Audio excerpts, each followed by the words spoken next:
Yo, how's it going, everybody? I got a pretty sweet video for you today. I wanted to kind of break down in depth how I sample a record. So there's all these videos on YouTube of how to sample, all these producers giving their own tips. But sometimes I feel like they help, but they're not like super in depth. I'm actually gonna play a record and I'm going to show you what I listen for when I'm looking for a sample or searching for a sample. Let's move over to the record player and see what we can find. Okay, so actually before we listen to some records, I want to show you guys how to get your record player to actually play through your digital audio workstation. It's super easy. But a lot of people don't know how to do this, and I know I did not know how to do this. I had to tinker around for a long time before I actually figured out how to hook my record player up through my computer. That way it would play through my speakers.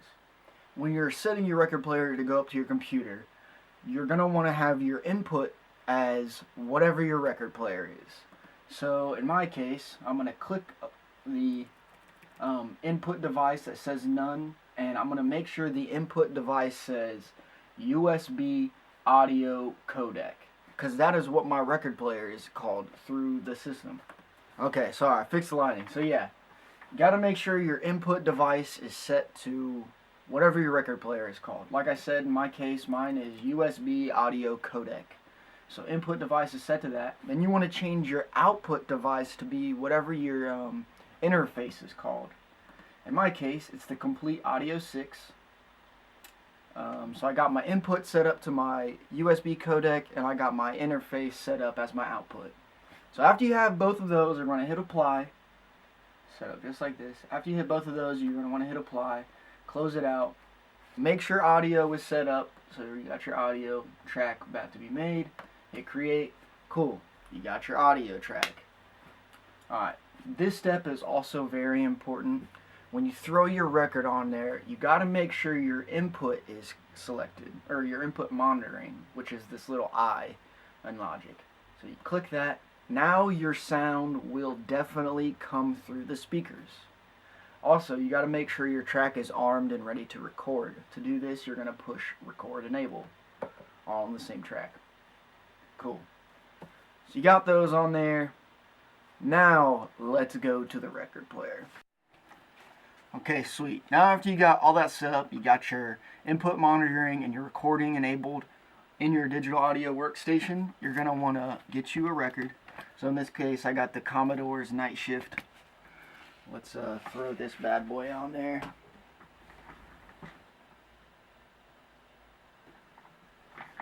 Now you're just going to want to start listening for sounds that sound good to you. Now this is going to vary a lot, just depending on your style of producing. There's no way to sample that is going to work every single time. That's very important. So if you look at all these videos on YouTube, a lot of them are going to be like, okay, you want to find a loop in the beat. Looping the beat is definitely a really good choice, but sometimes you can't find a good loop on a record. Sometimes you just find one sound, even just like a trumpet going. If you just want that, you can take just that. You don't have to find a loop. You can just find things that you think sound well together. Also, another thing to keep in mind is when you are looking for a sample and you're chopping it up, it's best to chop up on the drum notes. So you're going to chop it on the kick drum and on the snare. That way, when you're playing it back, it doesn't sound off tempo when you're playing the rhythm on whatever kind of sampler you're using. But let's listen to some records.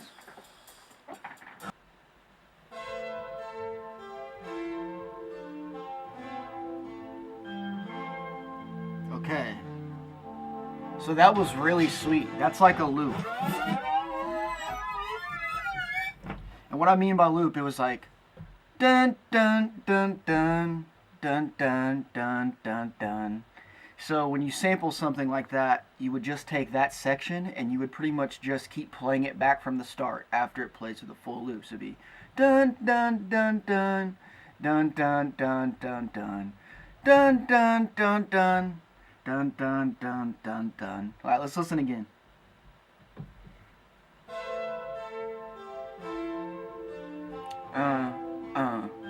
3, 4. Loop it back. Ba, ba, ba, ba. Right there. Okay.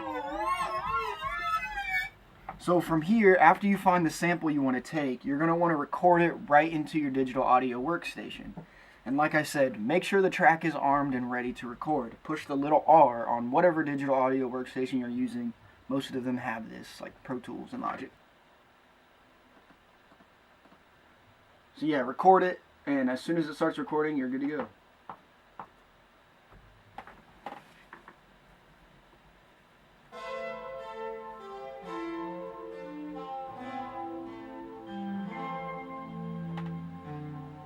Sweet. So when you're sampling, that's all you need. You just need one little spot to make an entire song from, which is crazy. We're going to change it up a little bit so I can, I'm going to pull up like my machine software. That way I can show you how I'm going to chop up the sample and what I'm going to do with it. Alright, now that I found what sample I want to use, next thing you want to do is put it in whatever kind of sampler you're going to use. In this case, I'm going to use my machine by Native Instruments. So all I'm going to do is find whatever sample I want.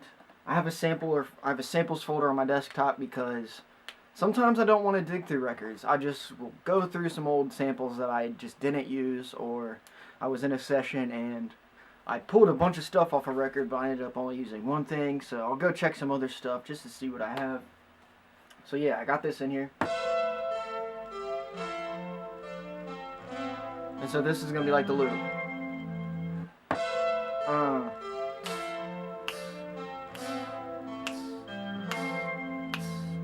So after you find that, you want to find the tempo.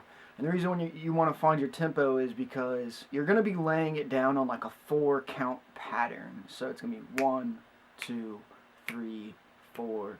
So after you're counting it out, you get your tempo. In this case, it's 2, 3, 4, 1, 2, 3, 4. Okay, so it looks like it's about 70 BPM.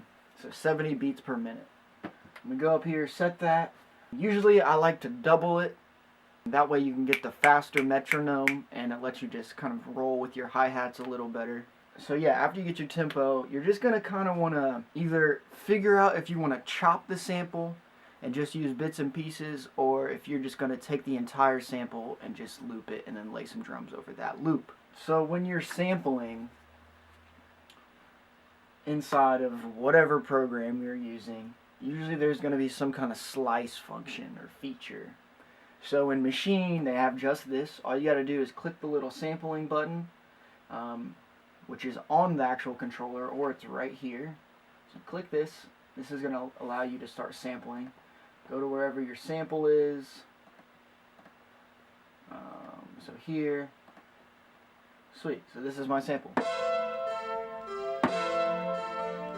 Oh, also, I don't know if you could tell, but that started to like play too many things at once. That is really easy to fix. All you got to do is either change your type to ADSR instead of one shot. And what that does is one shot, you just tap it one time and it'll play through the entire sample. ADSR will change it so you actually have to hold the pad down for it to play. So, and if I let go,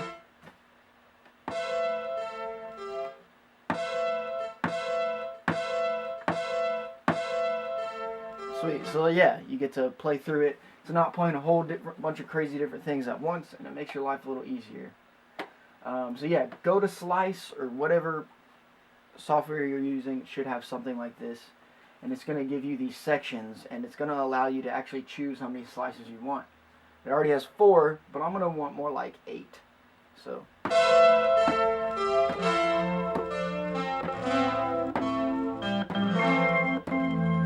Like perfect, like just did all that for me. I didn't have to do anything. It chopped it all up for me. I'm ready to go. I'm also going to slow it down a little bit, and when you slow things down, I just have better luck laying drums over top of them usually. So you just take your pitch adjuster and turn it down like 3 cents, so just 3 notches. So it actually will sound like.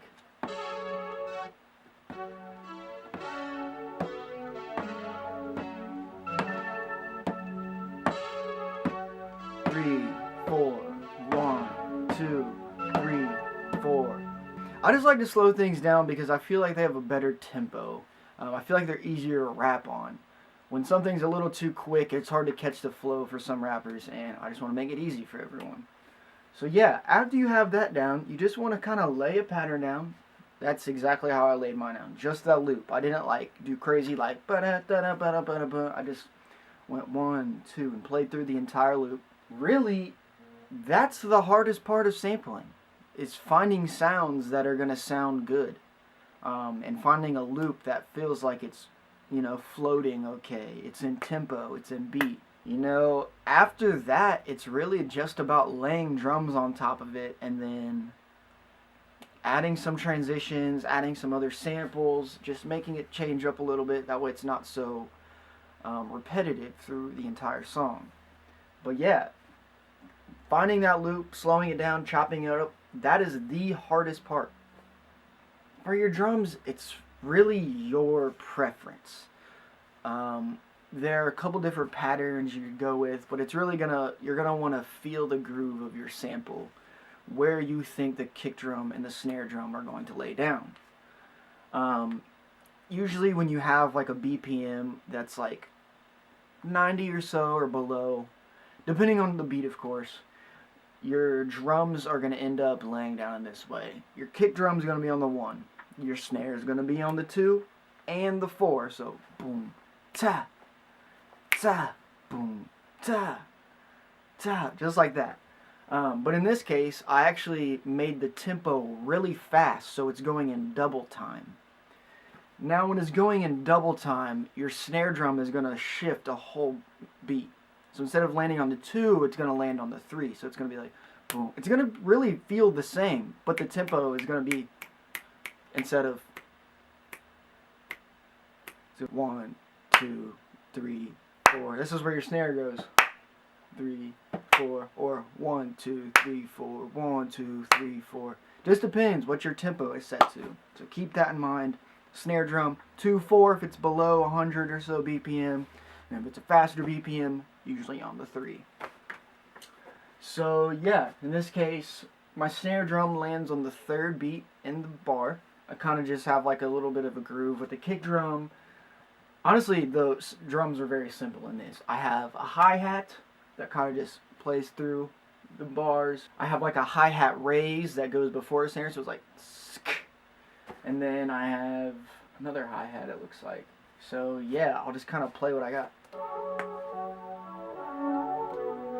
So, as you can see, it's playing through the sample right now. And then it's going to go into the drums with the sample. 1, 2, 3, 4. Snare drum. 2, 3, 4. Or, you can play it like this. Let's get my metronome turned on. 1, 2, 3, 4. 1, 2, 3, 4. 1, 2, 3, 4. 1, 2, 3, 4. That's just showing you how to count it out a little different. That usually helps me a lot. But yeah, that's really it. That is how you sample a record. Now, this kind of thing takes so much practice. Don't just expect to pull your first record, find some heat, and lay down a beat that sounds nasty on your first try. You may be able to do it for sure. I would definitely say it's probably going to be maybe not till your 5th try or so, until you're going to be like, till you pull something off a record and be like, oh snap. Just keep watching like how-to videos. I think they really help, especially when you see different perspectives of how to sample, because a lot of people do it differently, though there are some guidelines that help you, like sampling the loops, sampling on the kick drum and the snare drum like I already mentioned. So just keep practicing and you're going to get it with time. I've been sampling records for like 2 years now, and I'm getting to the point where I want to be, but I want to be so much better. I don't really ever plan on stopping. You shouldn't either if you're passionate about it. If you like to sample music, keep trying, You're going to get some nasty things. And the beauty about sampling is, even if you're using like the same drums over and over again on all these different records, they don't necessarily all sound the same because you're sampling. You're taking sounds that are not similar at all. and doing your own thing with it. So, you know, sampling is really fun. Definitely recommend making music. Alright guys, I hope you liked that. That was my little how-to sampling, or a little sampling demonstration. Hopefully that helped you guys out. I know I struggled a lot when I first started sampling, like, and it was just bugging me so much, like, oh my goodness. All I want to do is flip this record and make it sound so hip-hop. But it's tough if you don't really have any guidance. It's tough if you have never been shown how, step by step. So I hope that I got to help you out a little bit. But yeah, subscribe for more content just like this. Thank you so much for watching. Have a fantastic day.